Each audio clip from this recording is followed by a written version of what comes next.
بسم اللہ الرحمن الرحیم۔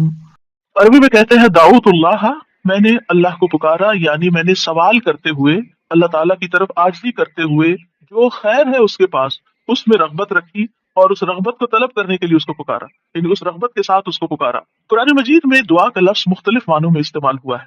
نمبر ایک، دعا بمعنی ندا، آواز دینے کے معنوں میں۔ دعا کا مطلب کیا؟ آواز دینا۔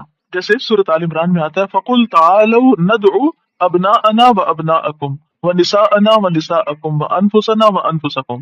تو آپ کہہ دیجئے کہ آؤ ہم اپنے اور تمہارے بیٹوں کو اور اپنی اور تمہاری عورتوں کو بلا لیں، پکار لیں، یعنی تم بھی ان کو بلا لو، ہم بھی بلا لیتے۔ تو بلانے کے معنوں میں استعمال ہوتا ہے۔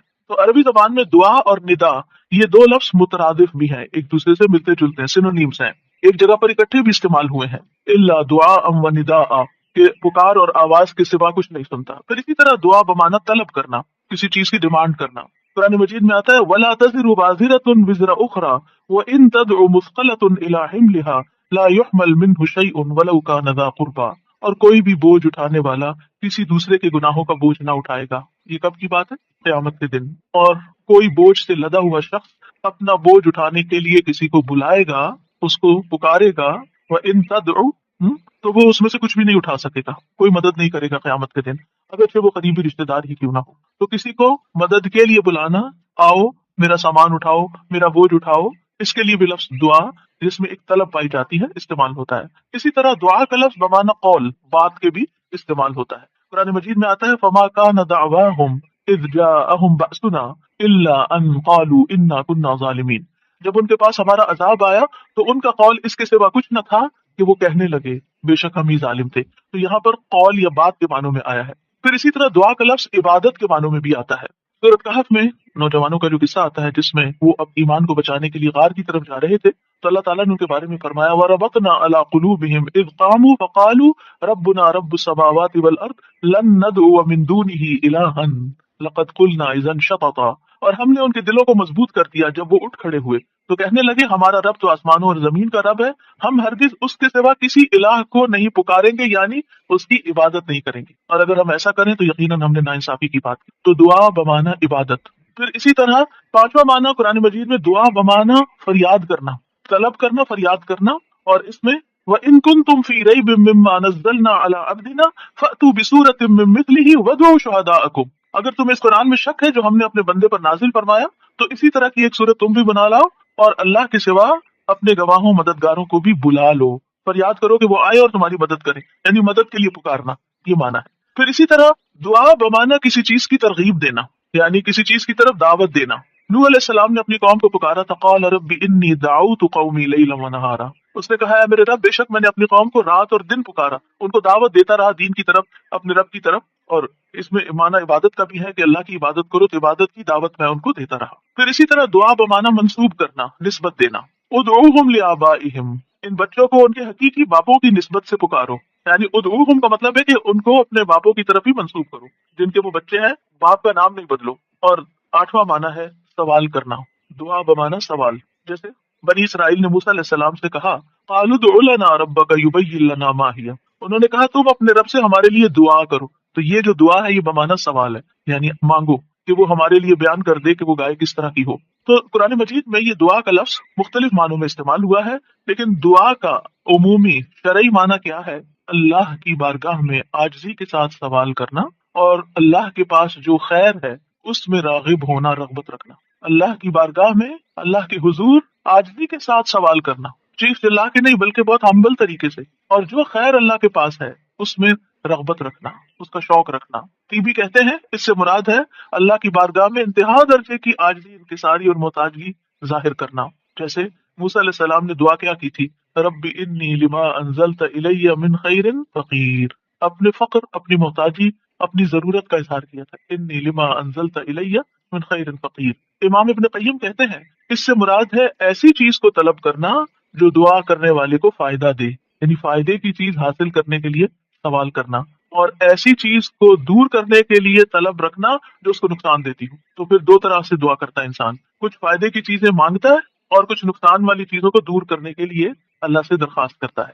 ہماری شریعت میں دعا کی دو بڑی اقسام ہیں، ایک ہے دعائے عبادت اور ایک ہے دعائے مسئلہ۔ دعائے عبادت کیا ہے؟ اس سے مراد ہے کہ انسان اللہ سے ثواب کی امید رکھتے ہوئے اس کے عذاب سے ڈرتے ہوئے اس کی عبادت کرے.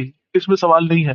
تو عربی میں دعا بمعنی عبادت بھی استعمال ہوتا ہے. بات ہے نا وقال ربکم ادعونی استجب لکم ان الذین یستکبرون عن عبادتی سیدخلون جہنم داخرین. اس میں دعا کے دونوں معنی آ گئے. اور تمہارے رب نے فرمایا کہ مجھ سے دعا کرو میں تمہاری دعا قبول کروں گا. یہ تو سوال ہو گیا. اور دوسرا بے شک وہ لوگ جو میری عبادت سے تکبر کرتے ہیں ان قریب و ذلیل و خوار ہو کر جہنم میں داخل ہوں گے. تو یہاں عبادت کا معنی بھی آ گیا عبادت کے لفظ کے ساتھ. یعنی دعا ایک طرح سے عبادت ہے. تو دعا عبادت کیا ہے کہ انسان اللہ سے ثواب کی امید رکھتے ہوئے اس کے عذاب سے ڈرتے ہوئے اللہ کی عبادت کرے. جیسے نماز پڑھے, روزہ رکھے, قرآن کی قرآت کرے, تسبیح کرے, صدقہ کرے, اللہ کی طرف لوگوں کو دعوت دے, تعلیم کا کام کرے. تو انسان ان میں سے جو بھی عبادت کا کام کرے گا وہ دراصل اللہ کی طرف راغب ہوگا, کیونکہ دعا میں رغبت پائی جاتی ہے. اور جو شخص مثلا نماز پڑھتا ہے تو گویا وہ زبان حال سے دعا کر رہا ہوتا ہے, اللہ سے بخشش مانگ رہا ہوتا ہے کہ اللہ تعالیٰ ہمارے اوپر رحم کیجیے, ہم نے جو گناہ کیے ہیں آپ ان کو معاف کر دیجیے. کیونکہ نماز بذات خود کیا کرتی ہے, بلاؤں کو ٹالتی ہے, گناہوں کو معاف کرنے کا ذریعہ ہے. ٹھیک ہے. اچھا, صدقہ کیا کرتا ہے, گناہوں کی آگ بجھاتا ہے. ٹھیک ہے. تو یہ جو گناہوں کی آگ کا بجھنا ہے یہ ہم بول کے بھی کہہ سکتے ہیں اللہ ہمیں جہنم کے عذاب سے بچا, تو وہ ہماری زبان بول رہی ہوتی. لیکن جب ہم صدقہ دے رہے ہوتے ہیں تو گویا ہمارا عمل جو ہے وہ اسی چیز کا تقاضا کر رہا ہے کہ ہم اپنے اوپر سے گناہوں کا بوجھ اتارنا چاہتے ہیں. تو ایک دعا سوال کے انداز میں ہوتی ہے اور ایک دعا حال کے ساتھ بیان ہو رہی ہوتی ہے, عمل کے ساتھ ہو رہی ہوتی ہے. اور دوسری جو دعائیں مسئلہ ہے جس میں مانگنے کی دعا ہوتی ہے تو وہ یہ ہے کہ انسان دنیا اور آخرت کی کوئی بھی بھلائی طلب کرنے اور دنیا اور آخرت کے نقصان کو دور کرنے کا سوال اللہ سے ہی کرے.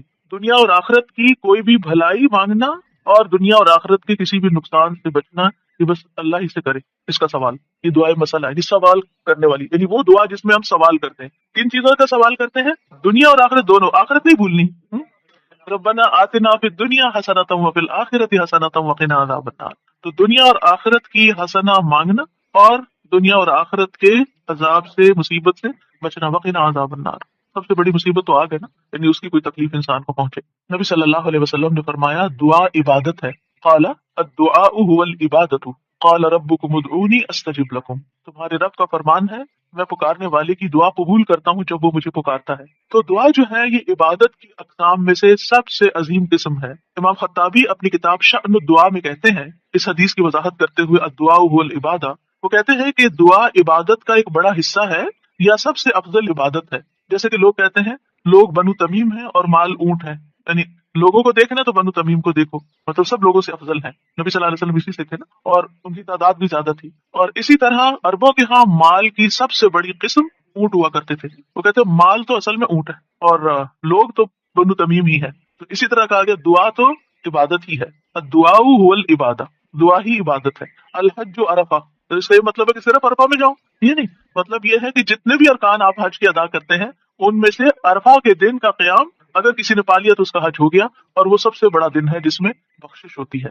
تو یہ عربوں کے کہنے کا ایک انداز بھی ہے نا. اور مراد اس سے کیا ہے کہ دعا سب سے افضل عبادت ہے اور ساری اطاعتوں اور ساری بندگیوں کا مغز ہے کہ انسان اپنی ہر پریشانی اور ہر ضرورت میں اللہ کی طرف متوجہ ہو جائے. یہ ہے اصل مقصد. اگر کسی مشکل میں پڑ گیا ہے تو اس مشکل کے دور ہونے کے لیے بس اللہ ہی کی طرف رجوع کرے اور اسی کا انتظار کرے کہ وہی کاٹے گا. لوگوں سے توقعات ہٹا لے.